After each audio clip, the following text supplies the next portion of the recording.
Bonjour à toutes et à tous et bienvenue dans cette vidéo qui a pour but de vous proposer une méthodologie de l'enrichissement de la langue des élèves via l'injection pertinente de lexique et éventuellement de structure grammaticale pendant la séance de cours. Je suis Harry Boiniche, IAIPR d'anglais dans l'Académie de Nice et vous accompagnerai tout au long de cette vidéo. Je ne traiterai pas dans cette vidéo de la façon d'ancrer durablement les nouvelles connaissances langagières dans la mémoire à long terme des élèves.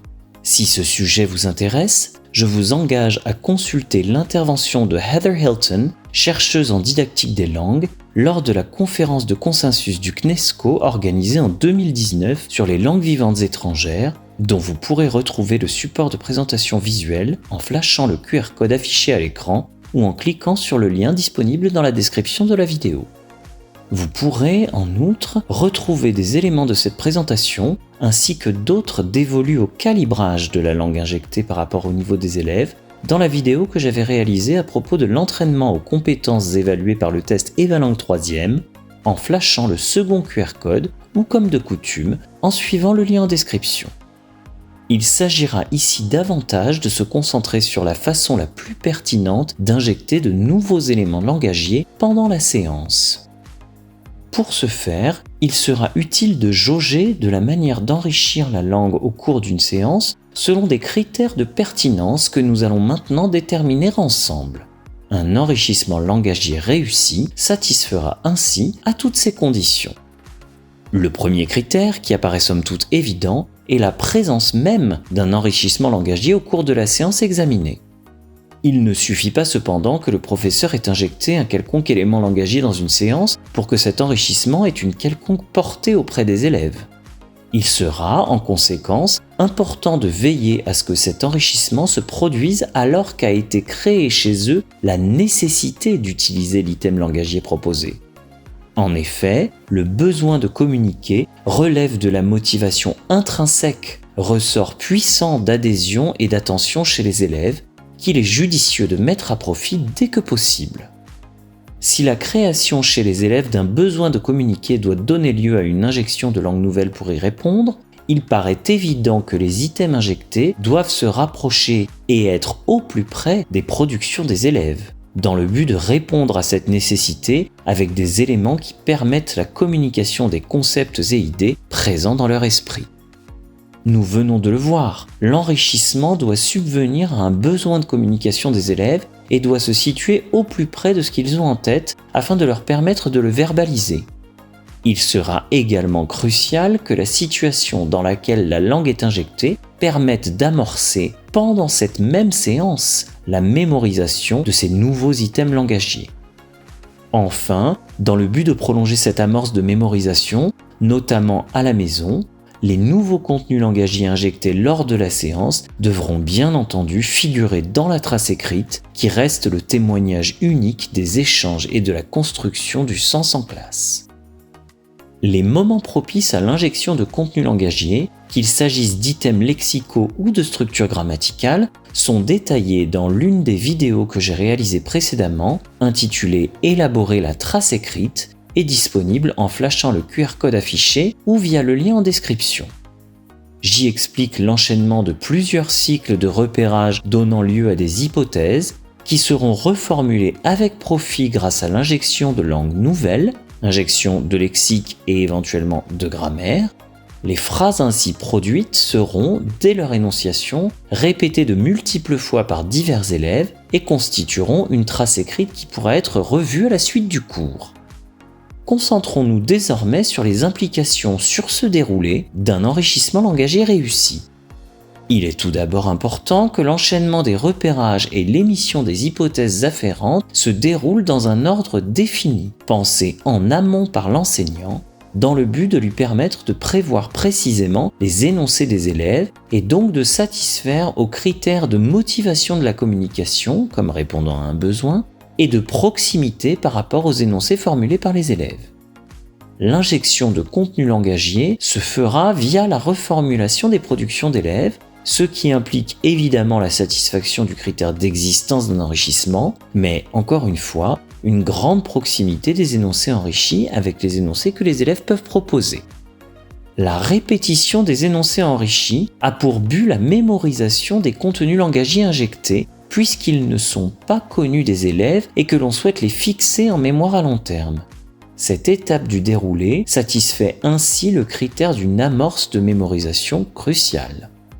Enfin, la constitution de la trace écrite au fur et à mesure de la formulation et la répétition subséquente de phrases enrichies permettra de s'assurer de la présence de toutes les injections effectuées par l'enseignant dans cette même trace écrite. Dans la seconde partie de cette vidéo, nous analyserons en quoi certaines situations de classe contreviennent aux critères de pertinence que nous avons mis en évidence précédemment.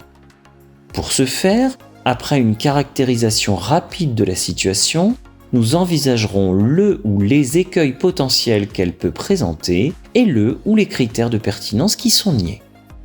L'utilisation des productions d'élèves telles quelles. Dans cette première situation, le professeur accueille les productions d'élèves et les consigne au tableau en guise de trace écrite sans les avoir préalablement reformulées. La conséquence d'une telle mise en œuvre sera très probablement un certain appauvrissement du contenu langagier de la trace écrite, car celui-ci resterait limité à ce que les élèves auraient su produire spontanément. C'est ici l'existence même d'un enrichissement de la langue qui fait défaut. Les repérages groupés.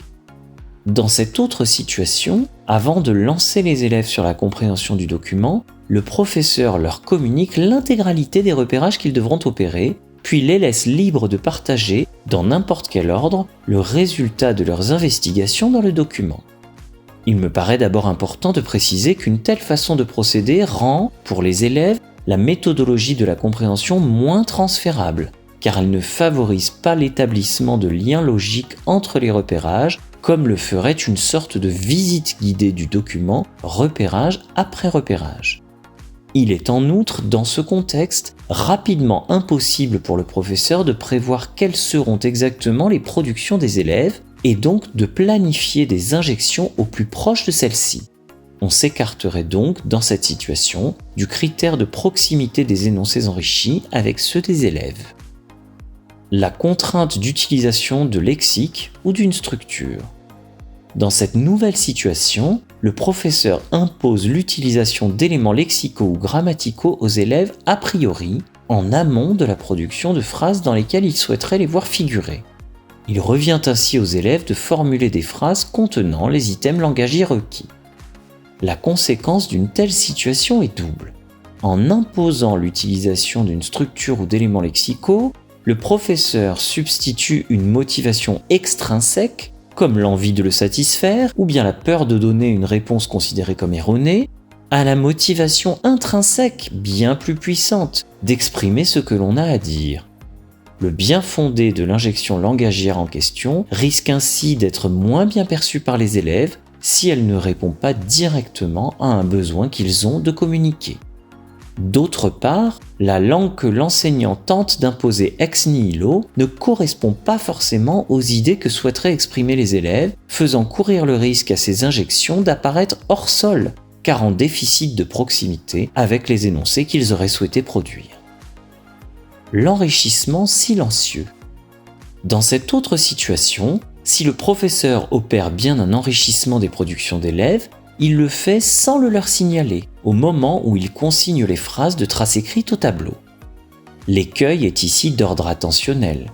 S'il n'attire pas l'attention des élèves sur les injections langagières opérées, l'enseignant court le risque de compromettre leur mémorisation. En effet, l'attention des élèves n'aura pas été focalisée sur ces éléments, qui apparaîtront probablement nouveaux à la relecture du cours, demandant ainsi un effort de mémorisation bien supérieur à celui requis pour réviser des éléments vus en classe, et devant lequel il ne serait pas surprenant d'interroger la détermination de certains élèves. Enrichir silencieusement leur production obère ainsi la mémorisation par les élèves de la langue injectée. L'absence de répétition des phrases enrichies.